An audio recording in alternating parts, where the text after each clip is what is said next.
Okay, Peter Leko, welcome to Karlsruhe. You're not playing, but you're commentating, and we would just like to have a short overview about the games of today.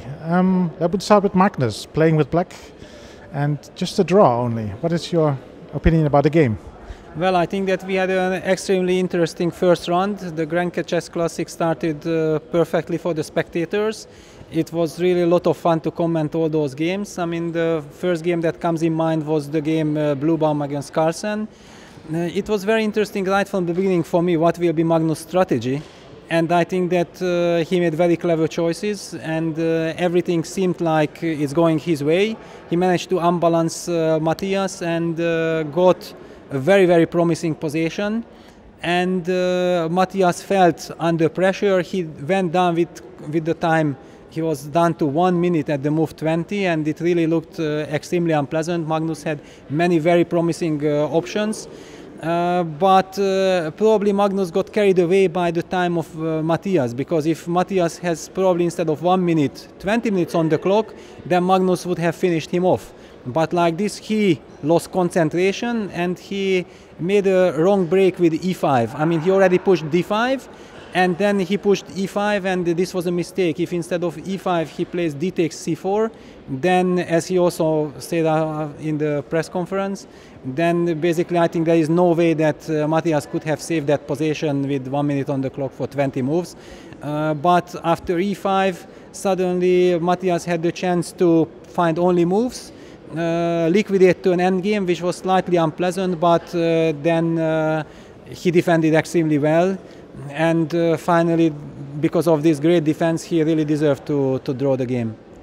Do you think, does it feel like a draw for Carlsen is not enough because he actually has to win with black against lower rated opponents? No, I don't think so. I mean, I think the result draw is not a bad result. Of course, it's clear that Magnus, if he plays, then he wants to win any game against basically almost anybody. But I think why he's really frustrated now that he really had a chance. I mean, he played a good game, his strategy worked perfectly, and he was just very close of winning the game. I think that's why he is probably now very angry that he missed this opportunity. But Bluebaum is an extremely talented player. He's very, very well prepared with white.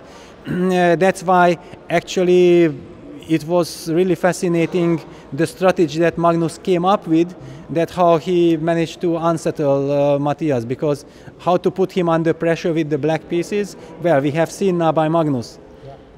Okay, let's go to another highlight of this first round. I think the win by Hui Fan against Caruana. What do you think about this game?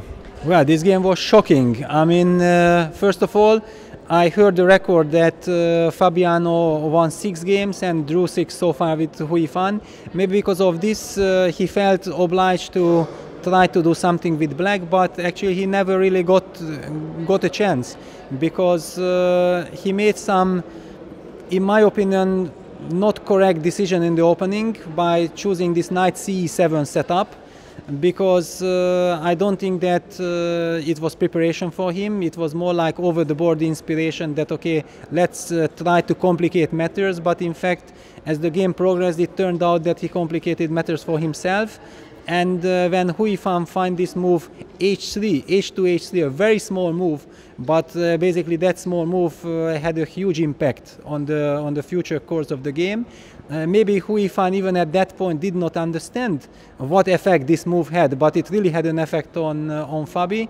And then he got over nervous, I think, because his move c6, c5 is completely untypical of Fabiano, because Fabiano is always stability first and then he is trying to improve his position. But suddenly I think he felt like if he just plays strategically or continues to play strategically, then he is not able to equalize. And he probably did not like his position so much, so he went for this c5 break, which he probably regretted very much just a few moves later, because after d takes c5, bishop c5, bishop f4, suddenly Spar started to spend like half an hour, and it was clear that the position is completely out of control. And when Hui Fan after g5 came up with this knight g3, spectacular move, knight g3, then it was clear that only a miracle can help Fabiano. and finally miracle did not happen. So it was a logical result then with precise play. Okay, maybe Hui Fan could have won even easier, but she had things under control throughout. The second decisive game of today was the win by Naiditsch. Can you tell us something about that game? Well, another shocker. Another shocker. I mean, in the first round, so many things happened. It's just incredible because, first of all, Naiditsch came up with the French defense.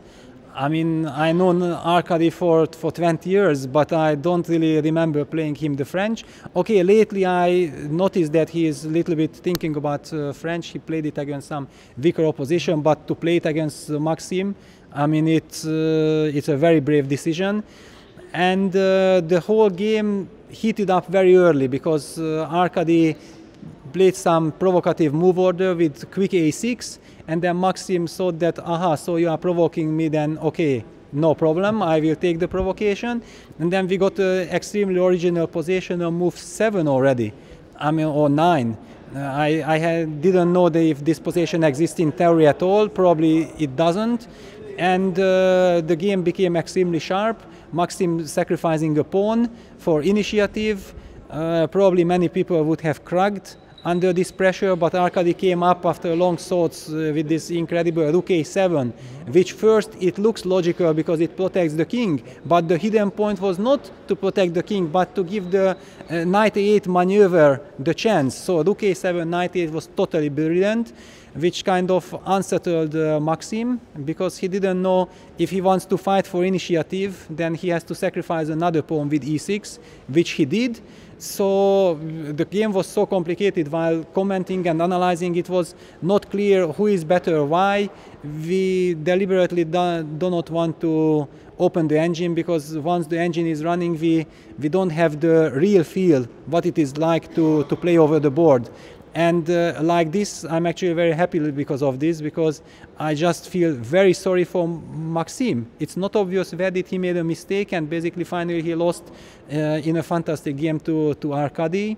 A very big win for Arkady, definitely. I mean, a win with black in the first round against one of the top seeds. But it was also great sportsmanship from Maxime that after such a game he came to the live commentary room and he shared his thoughts. I mean, I really hope that he will be back tomorrow. Okay, in the last game of today, the draw Aronian Meyer. What can we say about that game? Well, that it was a very high-class game, and finally it also shows that chess is like this, that there are high-class games with sparkling ideas, and there is high-class game in strategical chess. This we saw some slow reti with very fine maneuvering, and Georg played a very good move, knight f6 to a8, going back in the middle game. I mean, it was a fascinating move because it basically kind of forced Levon to exchange his dark square bishop with bishop c5, after which the black knight got to d6 and he got some extremely solid position. And basically the final result was never really in doubt.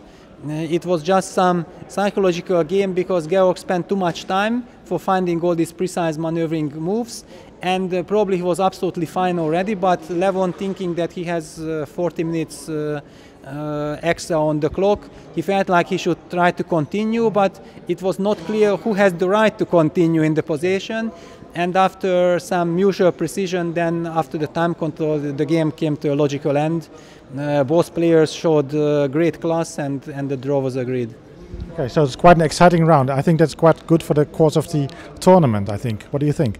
Well, definitely. I mean, first of all, that some favorites lost, even two favorites, I mean, Maxime and Fabiano. In this case, definitely one cannot think about the event that, of course, the favorites are winning their games against the lower rated players, so it's just a matter of result what they are doing between each other or things like this. No, the tournament is upside down, anything can happen.